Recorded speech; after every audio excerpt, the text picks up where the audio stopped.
बिहार में 24 घंटे में 54 संक्रमितों की कोरोना से मौत, नहीं मिल रहा ऑक्सीजन। नालंदा मेडिकल कॉलेज में 24 लोगों की मौत।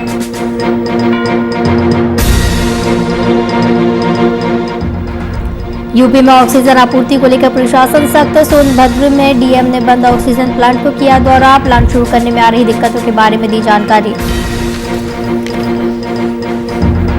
मुजफ्फरपुर में अस्पतालों की चरमराई व्यवस्था। कोरोना संक्रमित मरीजों ने अस्पताल में तोड़ा दम। अस्पताल से नदारद डॉक्टर।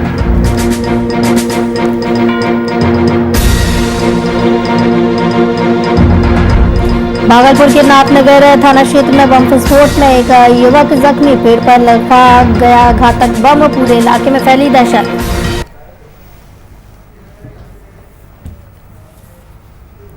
नमस्कार, वीआईपी न्यूज में आपका स्वागत है। आपके साथ मैं हूं आस्था श्रीवास्तव। पूरे देश में कोरोना की महामारी से जूझ रही है। इसको लेकर लगातार विपक्ष भी केंद्र सरकार सहित राज्य सरकार पर हमला बोल रही है। इसी कड़ी में एक बार फिर से लोक जनशक्ति पार्टी के प्रदेश प्रवक्ता सुरेंद्र विवेक ने मुख्यमंत्री नीतीश कुमार के खिलाफ जमकर हमला बोला। तांडव जारी है, लाशों का ढेर लगा हुआ है और आदरणीय नीतीश जी, आप कहते हैं प्राकृतिक आपदा है। आपने तो कहा था जो बिहार में सभी तैयारियां पूरी कर ली गई है।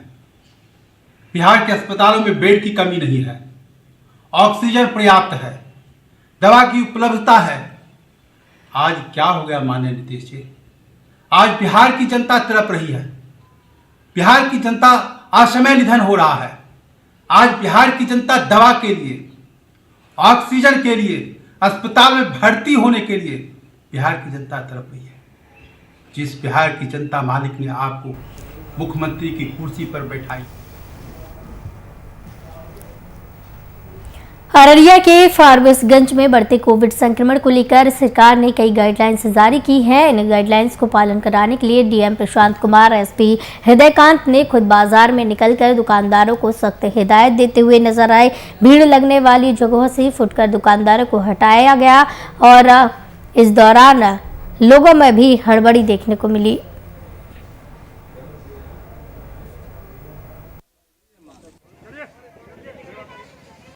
देखिए, कंटेनमेंट जोन में कुछ कमियां पाई गई हैं। एसडीओ साहब भी हमारे साथ थे, स्वास्थ्य के भी कर्मी थे, जिला नगर परिषद के भी कर्मी थे। उनको सख्त हिदायत दिया गया है। 1-2 दिन में जो भी कमियां हैं उसका अनुपालन कर लिया जाएगा। और हमारा जो डीसीएचसी है, यहाँ पे अब मेरे द्वारा और एसपी साहब के द्वारा पीपीई किट पहन के अंदर भ्रमण हम लोगों के द्वारा किया गया है, ये देखने के लिए कि कितने मरीज वहाँ पे भर्ती है और उनके क्या सुविधाएं हम लोग प्रोवाइड कर रहे हैं।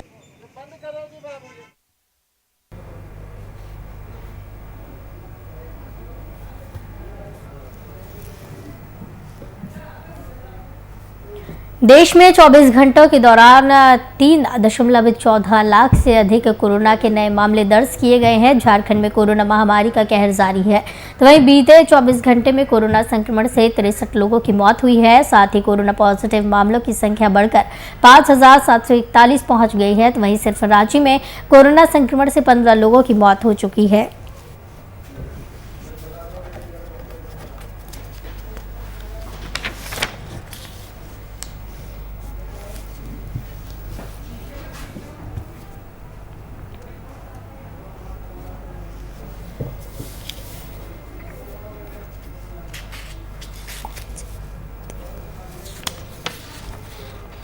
इस खबर की तमाम जानकारी के लिए हमारे साथ संवाददाता शुभम कुमार जुड़ गए हैं। शुभम, लगातार महामारी बेकाबू होती जा रही है और जिस तरीके से रांची में मौतों के आंकड़े बढ़ रहे हैं, सिर्फ रांची की अगर बात की जाए तो 15 लोगों की कोरोना से मौत 24 घंटे के अंदर सामने आई।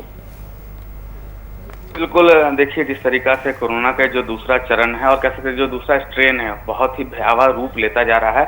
और इससे अब कोई भी राज्य, झारखंड की बात करें तो झारखंड की राजधानी रांची के साथ साथ झारखंड के तमाम जिलों की भी हालत अब कह सकते हैं बद से बदतर होती जा रही है। परिस्थितियां हाथ से निकलती जा रही है और जिसका खामियाजा है कि मौत के बढ़ते हुए आंकड़े, संक्रमित मरीजों के आंकड़े हमें कह सकते देखने को मिल रहे हैं। लेकिन जो मौजूदा तस्वीर है झारखंड की अगर बात करें तो 24 घंटे में पूरे झारखंड से 5,741 मरीजों की पुष्टि की गई है जो कि कोरोना संक्रमित है और 62 लोगों की मौत हुई, जिसमें से रांची के 15 लोग हैं। तो आप अंदाजा लगा सकती हैं कि जो बढ़ते हुए आंकड़े सामने आ रहे हैं उसे कहीं ना कहीं चिंताजनक स्थिति जरूर है रांची की। जी बिल्कुल, जिस तरीके से आंकड़े देखने को मिल रहे हैं कहीं ना कहीं चिंताजनक स्थिति तो है ही। इसी बीच जो झारखंड सरकार की तरफ से स्वास्थ्य सप्ताह जो चलाया जा रहा है, आंशिक लॉकडाउन जिसको कहा जा रहा है, वो जो चलाया जा रहा है, क्या उससे कोई ये जो मौतों की दर है उसमें असर देखने को मिल रहा है? देखिए, झारखंड में स्वास्थ्य सुरक्षा सप्ताह का ऐलान तो मुख्यमंत्री हेमंत सोरेन के द्वारा 22 अप्रैल को कर दिया गया था और आज 24 अप्रैल है और 29 अप्रैल के सुबह 6 बजे तक ये सुरक्षा अभियान चलाया जाएगा। लेकिन अब यह 29 तारीख को देखना पड़ेगा कि जिस तरीका से जो मौतों के आंकड़े में किस प्रकार की गिरावट आई है, क्योंकि राज्य की जनता के मन में डर का माहौल जरूर है। शायद इसी वजह से रांची की सड़कें वीरान पड़ी हैं और लोग बिना मतलब के घर से बाहर नहीं निकल रहे हैं, गाइडलाइनों का पालन हो रहा है। लेकिन अब सवाल यह है कि 29 तारीख को ही पता चल पाएगा कि मुख्यमंत्री हेमंत सोरेन के इस कारगर उपाय से कोरोना पर कितना अंकुश कसा जा सका है। जी बिल्कुल, कहीं ना कहीं सरकार तो अब पूरी तरीके से कोशिश कर ही रही है और जनता और सरकार का समन्वय भी यहाँ पर काफी अच्छा देखने को मिल रहा है, जिस वजह से सरकार के द्वारा जो निर्णय लिया गया है जनता उसका पूरी तरीके से पालन कर रही है।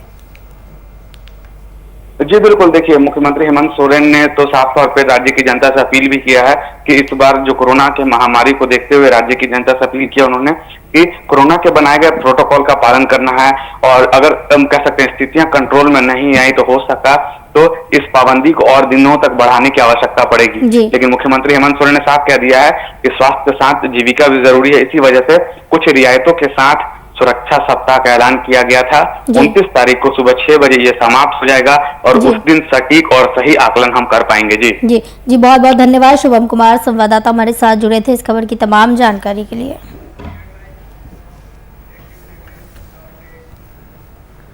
मुजफ्फरपुर के सदर अस्पताल में अस्पताल की व्यवस्था चरमरा गई है, जहां पर अस्पतालों में डॉक्टर न मौजूद होने पर कोरोना संक्रमित मरीजों की मौत हो गई।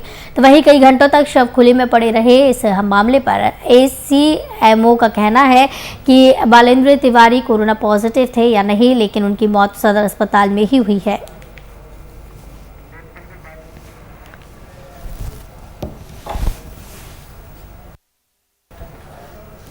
हमें 8:30-9 बजे के आसपास सूचना मिली कि कैंपस में कोई एक डेड बॉडी है जो कोरोना का जांच कराने के ख्याल से आया था और अचानक डेथ कर गया है। सूचना मिलते ही हम लोग स्पॉट पे आए हैं और उसको सॉल्व किए हैं मॉर्चरी वाहन से। उसके गार्जियन के साथ उस डेड बॉडी को सम्मान के साथ हम लोग यहाँ कैंपस से विदा कर दिए। बॉडी को भेजे जाने में भी कठिनाई है, स्टाफ लोग वहाँ से भाग खड़े हुए हैं। काउंसलिंग करना पड़ा है, समझाना पड़ा है। डेड बॉडी की पहचान हुआ है कि पहचान तो उसका कोरोना का टेस्ट नहीं हुआ है। ये इस खबर की तमाम जानकारी के लिए हमारे साथ संवाददाता शिवशंकर जुड़े हुए हैं। शिवशंकर जी, जिस तरीके से अस्पताल प्रबंधन की यहाँ पर देखने को मिल रही है कि व्यवस्था पूरी तरीके से चरमराई हुई है और खुले में शव पड़ा हुआ है, कोरोना संक्रमित की मौत हो रही है, ये कैसी लापरवाही है? बता दो कि सदर अस्पताल के चिकित्सक तो साफ देखने को एक भी नहीं मिलते हैं और कल अचानक जो है वो पूर्व से कोरोना पॉजिटिव था, वो इलाज कराने के लिए वो यहाँ मुजफ्फरपुर आया था सदर अस्पताल में, जिस दौरान उसकी मौत हो गई। मौत के बाद लगभग कई घंटों तक वहाँ खुली अथी में परिसर में अस्पताल परिसर में पड़ा रहा सब, लेकिन उसका कोई देखने पर नहीं हुआ। लगभग 2 से ढाई घंटे के बाद उस सबको उठा करके मुक्तिधाम के लिए सिकंदरपुर भेजा गया। जी शिवशंकर जी, जो तस्वीरें हमारे पास सामने आई है, यहाँ पर जो रजिस्ट्रेशन काउंटर है, प्रतीक्षालय जो स्थान है, ये पूरी तरीके से वीरान पड़े हुए हैं। यहाँ पर लोगों की मौजूदगी नहीं दिख रही है और कहीं ना कहीं इस दौरान जो लोगों के द्वारा कहा जा रहा है कि यहाँ पर अस्पताल में जो है किसी भी तरीके की सुविधा नहीं है और पूरी तरीके से व्यवस्था चरमराई हुई है। सर, मैं बता रहा हूँ कि ये सदर अस्पताल में जो है पूरी तरह चरमरा चुकी है व्यवस्था। डॉक्टर कभी नहीं रहते हैं आज तक। जब भी देखा जाता है, जब भी खोजा जाता है तो डॉक्टर नजर मिलते हैं और साथ साथ नर्स भी वहाँ नहीं मिलती है और ना ही कोई कंपाउंडर मिलते हैं, जिसके कारण परिजनों को काफी परेशानी की जाती है और मरीज जो भी कोरोना पॉजिटिव अभी आते हैं वहाँ उस तरह की कोई व्यवस्था नहीं दिखी जाती है। पूरा विधि व्यवस्था को भंग करके रखा। जी शिवशंकर, एक तरफ तो सरकार की तरफ से, अस्पताल प्रबंधन की तरफ से कोरोना महामारी के दौर में कई पहलें की जा रही है, कई तरीके की सुविधाएं लोगों को दी जा रही है, तो वही इस सदर अस्पताल की ये व्यवस्था देखकर लोगों के मन में जो है डर भी मौजूद होता है और इस मामले पर सीएमओ का साफ तौर से कहना है कि बालुन्द्र तिवारी जो कोरोना पॉजिटिव थे उनकी किस तरीके से मौत हुई है ये नहीं पता है, लेकिन उनकी मौत सदर अस्पताल में हुई है। जी बता दूं कि सीएमओ तो अपना बात को पल्ला झाड़ते हुए अपना कहते रहते हैं, कहते रहे, लगातार कहते रहे। उनसे काफी पूछताछ के बाद भी उन्होंने नहीं बताया, लेकिन इस मामले पर एसडीओ साहब, एसडीएम कुंदन कुमार वेस्ट पूर्वी ने बताया भी है कि कभी भी कुछ भी हो जाए, मैं अस्पताल में भर्ती ना हो, कोरोना जिनको पॉजिटिव हो गया वो होम क्वारंटाइन रहे, अच्छा ज्यादा अच्छा होगा, लेकिन कोई अस्पताल में एंट्री नहीं ले। जी जी, तो बिल्कुल कहीं ना कहीं ये जांच का विषय भी है कि कब तक इस पर जांच होती है, ये एक बड़ा सवाल खड़ा होता है। बहुत बहुत धन्यवाद शिवशंकर जो हमारे साथ जुड़े थे इस खबर की तमाम जानकारी के लिए।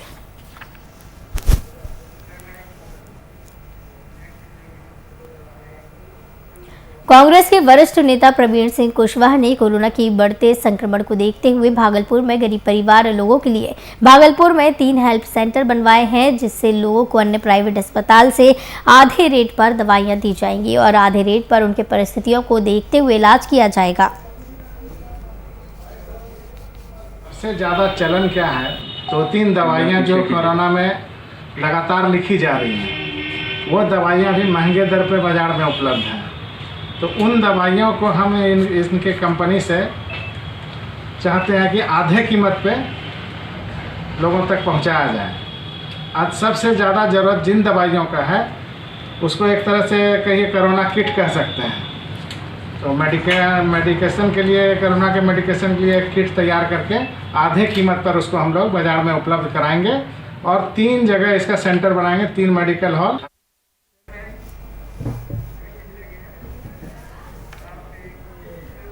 भागलपुर जिले के नाथनगर थाना क्षेत्र में बम विस्फोट से कई युवक गंभीर रूप से घायल हो गया। दरअसल ये पूरा मामला स्लॉटर हाउस का है, जहां पर एक पेड़ पर घातक बम रखा गया जो अचानक विस्फोट हो गया।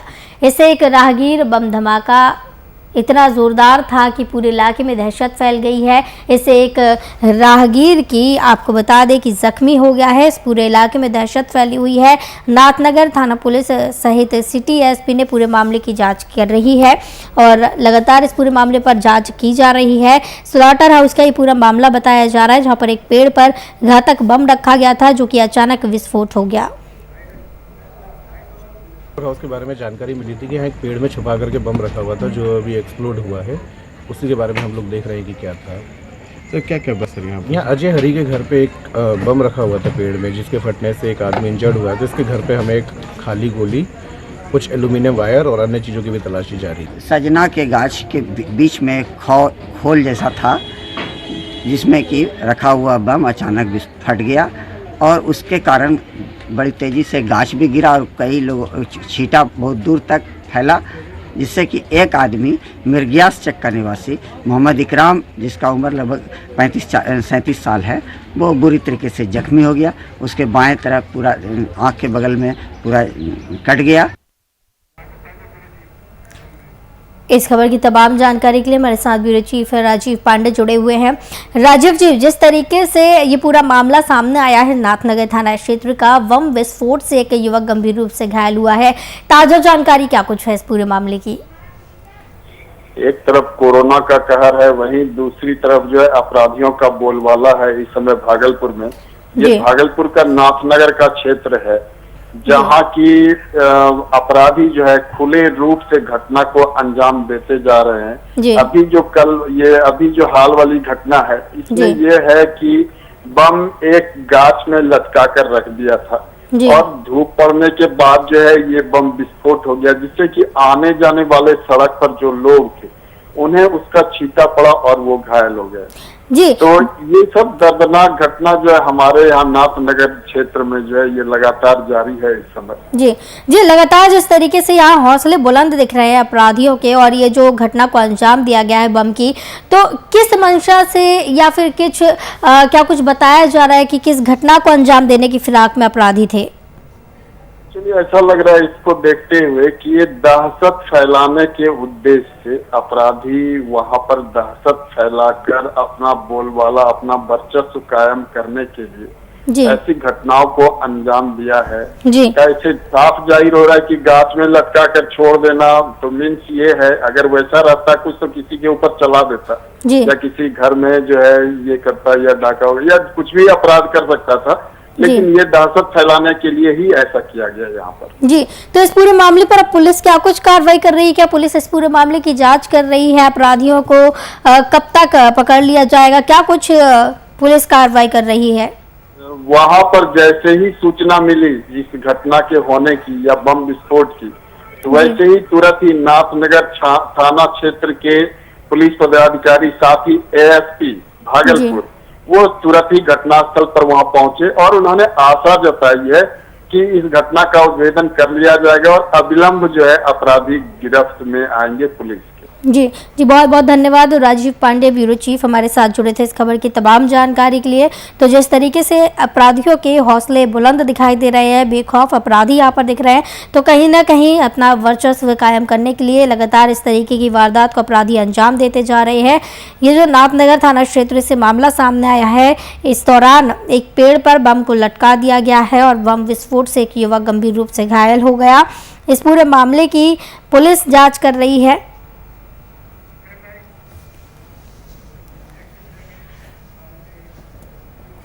मोतिहारी वासियों को एक बड़ी सौगात मिली है। दरअसल गोविंदगंज विधानसभा क्षेत्र में पहली बार स्टेडियम का शिलान्यास किया गया, जिसमें कोरोना गाइडलाइन का पूरा ध्यान दिया गया। बता दें कि ये स्टेडियम पहाड़पुर हाई स्कूल के खेल मैदान में सीएम खेल विकास योजना से 1 करोड़ 20 लाख की लागत से बनेगा। साथ ही स्टेडियम 115 मीटर लंबा 95 मीटर चौड़ा होगा, जिसमें करीब 2000 दर्शक बैठ सकते हैं।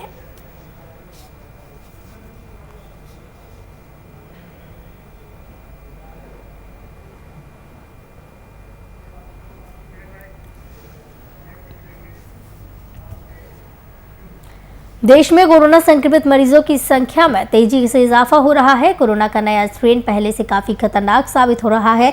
कोरोना के नए स्ट्रेन ने फेफड़ों पर सीधा प्रभाव करना शुरू किया है, जिससे मरीजों को ऑक्सीजन में काफ़ी दिक्कत हो रही है। ऑक्सीजन लेवल कम हो रहा है। तो वहीं सोनभद्र जिले में ऑक्सीजन की कमी को लेकर पूरा करने के लिए जिला प्रशासन ने तैयारी शुरू कर दी है। जिलाधिकारी अभिषेक सिंह ने अनपरा क्षेत्र में लंबे समय से बंद ऑक्सीजन प्लांट का दौरा किया और प्लांट को शुरू करने में आ रही दिक्कतों के बारे में जानकारी दी। किया है 2002 में चालू किए थे, पावर मिल रही थी। अब 2014 से पावर मिल ही नहीं रहा, तो फिर बंद करना पड़ा। अब कैसे मतलब क्यों चालू करना? अब तो डीएम साहब की मेहरबानी है कि इनको पावर की दिक्कत ना होने दो, चालू कर लो। तो बंद में सही चीज़ है, कुछ ही टाइम लग सकता है। अभी जब तक पूरा पार्ट खुलेगा नहीं, उसके कमियों को हम समझ ही कैसे सकते हैं। काफ़ी जानकारी मिली थी, काफ़ी टाइम से बंद है, तो उसको हम चालू करवा रहे हैं इमरजेंसी में। उनको जो मदद चाहिए मालिक को, उसको मदद कर रहे हैं। बिजली का भी थोड़ा बहुत काम है और इनकी एक डिमांड ये है कि बिजली की 24 घंटे सप्लाई चाहिए, तो इनकी लाइन हमने चेंज करा दी है फीडर में। तो कोशिश ये है कि संडे तक शायद ये अपना प्लांट का टेस्ट कर देंगे। टेस्ट कर लेंगे 300 सिलेंडर करीब बन सकते हैं, यहाँ भर सकते हैं डेली। तो उस जनपद की डिमांड जो हमारी 100-125 सिलेंडर डेली है, वो पूरी हो जाएगी अभी वर्तमान में। भविष्य में केस बढ़ेंगे तो ये है कि हमको अभी हमारे ऑक्सीजन सिलेंडर थोड़ी बहुत सिंगरौली या फिर मिर्जापुर से मंगाते हैं, बनारस से मंगाते हैं। ये तो कोई सामान सही नहीं रहता।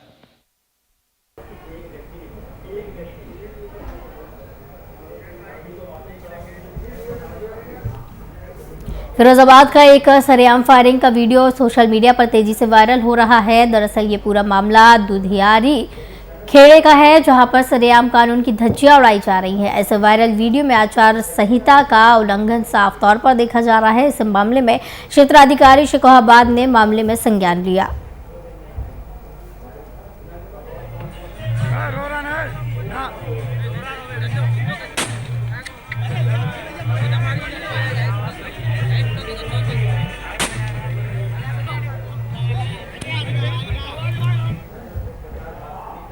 सहरसा जिले में शादी समारोह में हर्ष फायरिंग का मामला सामने आया है। दरअसल पूरा मामला शाहपुर गांव का है, जहां पर डीजे बजा रहे युवक को हर्ष फायरिंग के दौरान गोली लग गई, जिससे युवक गंभीर रूप से घायल हो गया। घायल युवक को अस्पताल में भर्ती कराया गया है। डीजे हम बजा रहे थे, डीजे की साउंड पे बैठे हुए थे ऊपर में लाइट पे, और ये दिवाकर लोग सब डांस कर रहे हैं। शशि यादव का बेटा है दिवाकर, बड़े वाला, उसका हाथ टूटा हुआ है। उसको ये वीडियो ने जनार्दन नवीन का लड़का ने दिया बाहर करके पिस्टल में मैगजीन, और उसने फायर कर रहा है। सारा फायर करते करते की रखा था इधर हमको।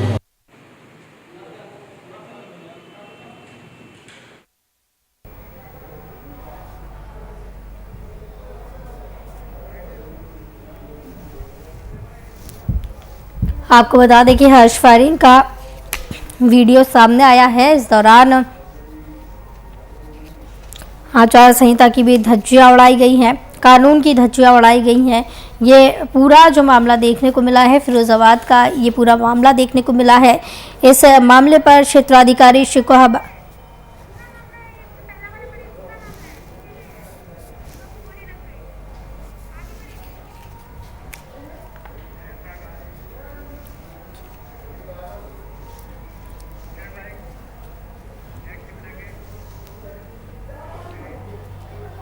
कोरोना की रफ्तार बेलगाम हो गई है, जिससे लोग अपनी जान गंवा रहे हैं। ताज़ा मामला छपरा जिले का है, जहां पर वरिष्ठ पत्रकार और संजीवनी समाचार के संपादक गुड्डू राय की कोरोना से मौत हो गई। मढ़ौरा अनुमंडल पत्रकार संघ ने गहरी संवेदना व्यक्त करते हुए शोक जताया है, साथ ही उनकी आत्मा की शांति के लिए प्रार्थना की है। वरिष्ठ पत्रकार गुड्डू राय जी आज हम लोग के बीच नहीं रहे। उनकी मौत की सूचना बहुत आहत दी। हम लोग आज मशरख में सभी पत्रकार बंधु उनकी मृत आत्मा की शांति हेतु 2 मिनट का मौन धारण कर यहाँ उपस्थित हुए हैं। हम लोग भगवान से प्रार्थना करते हैं कि उनकी आत्मा को शांति मिले।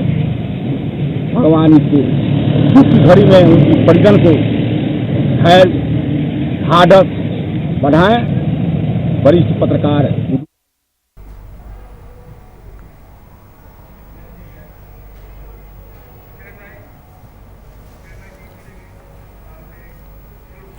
हमीरपुर में बड़ा हादसा होते होते टला, जहां NH 34 हाईवे के किनारे खड़ी कार में शॉर्ट सर्किट की वजह से अचानक आग लग गई और मौके पर कार जलकर खाक हो गई। वही सूचना मिलते ही फायर ब्रिगेड की गाड़ी मौके पर पहुंची और आग पर काबू पाया। हादसे में किसी की हताहत होने की खबर नहीं आई है।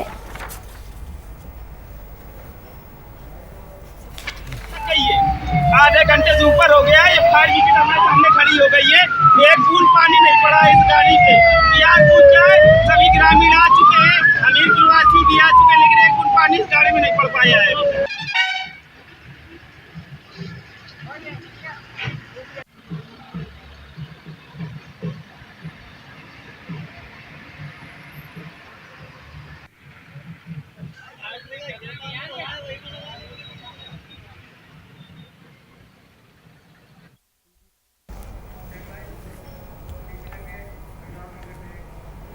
कोरोना के इस दौर में संक्रमण पर रोक लगाने के लिए जहां सोशल डिस्टेंसिंग और मास्क को इतना महत्व दिया जा रहा है, तो वहीं सीतापुर की ग्राम पंचायत हैदरपुर, भनवापुर और सिजौलापुरवा में बिना अनुमति के बाइक रैली निकाली गई। पुलिस प्रशासन के सख्त आदेश के बाद भी इन लोगों में कोई भय नहीं है, साथ ही इनमें कोरोना का डर भी दिखाई नहीं दे रहा है।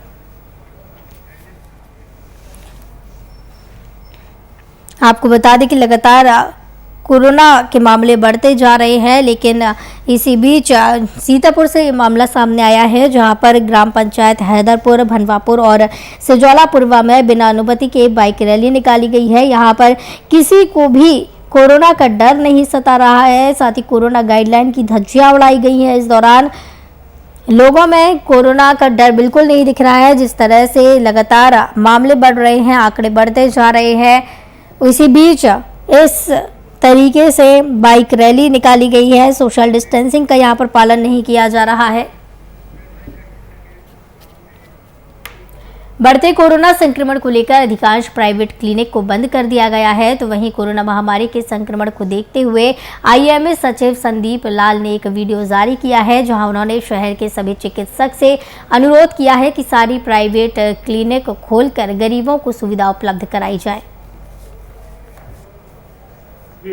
चिकित्सक भाइयों से अनुरोध करता हूं कि वर्तमान कोरोना महामारी के समय को ध्यान में रखते हुए आप अपने क्लिनिक को अवश्य खुला रखें।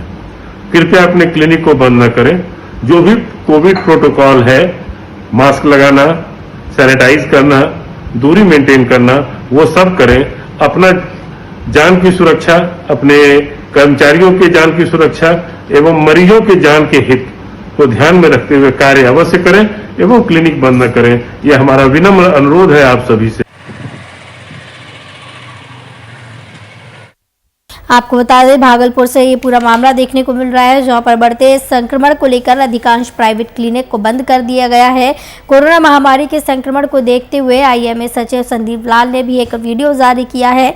उन्होंने सभी से अनुरोध किया है कि अपने क्लिनिक को खोलें और गरीबों के लिए सुविधा मुहैया कराएं। उनके से वीडियो जारी होने के बाद कई डॉक्टरों ने अपने क्लिनिक खोलने शुरू कर दिए हैं और कई का कहना है कि वो फ्री में भी कई लोगों का इलाज करेंगे, गरीबों का इलाज करेंगे। इस वीडियो जारी होने के बाद से गरीबों को काफ़ी राहत मिल सकती है बढ़ते कोरोना संक्रमण को लेकर। जिस तरीके से प्राइवेट क्लिनिक को बंद कर दिया गया था और अब खोलने की बात की जा रही, तो कहीं ना कहीं सुविधा अब लोगों को मिलेगी।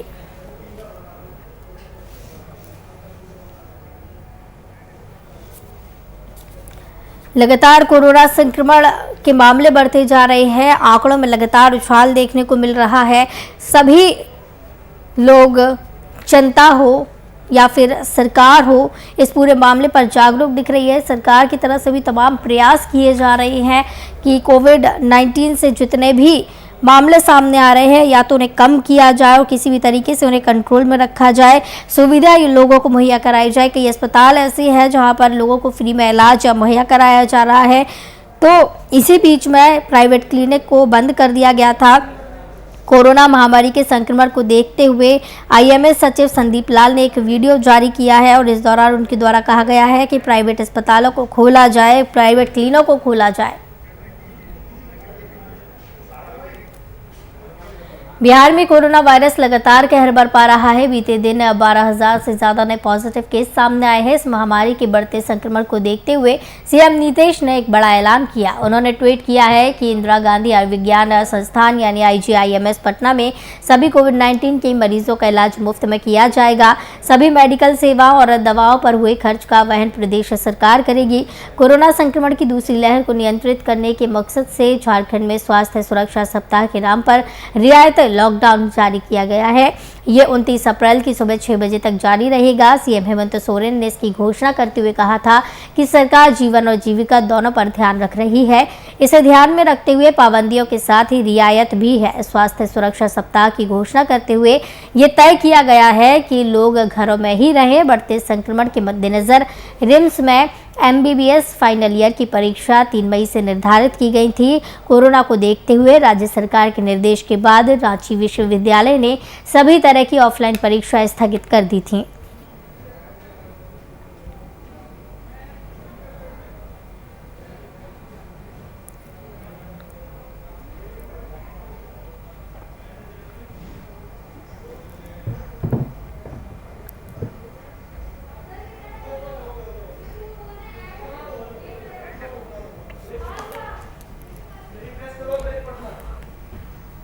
आपको बता दें कि पटना में लगातार कोरोना के आंकड़े बढ़ते जा रहे हैं। इसी बीच बिहार सरकार ने जनता को राहत दी है और IGIMS में फ्री इलाज की घोषणा नीतीश सरकार के द्वारा ट्वीट करके दी गई है। जिस तरीके से आंकड़े बढ़ रहे हैं, नीतीश सरकार के द्वारा ये जो निर्णय लिया गया है, सराहनीय निर्णय लिया गया है। इस बीच बड़ी खबर आ रही है राजधानी पटना से। आपको बताते चले, राजधानी पटना से इस वक्त की बड़ी खबर, जहां पर दिन दहाड़े मर्डर हुआ है। राजधानी पटना में घायल व्यक्ति को PMCH में भर्ती कराया गया है। डॉक्टरों ने घायल को मृत घोषित किया। पुलिस अब इस पूरे मामले की जांच कर रही है। तो टीवी स्क्रीन पर इस वक्त की बड़ी खबर पटना से, जहां पर दिन दहाड़े मर्डर किया गया है। VIP न्यूज के बुलेटिन में फिलहाल इतना ही। मुझे दीजिए इजाजत। नमस्कार।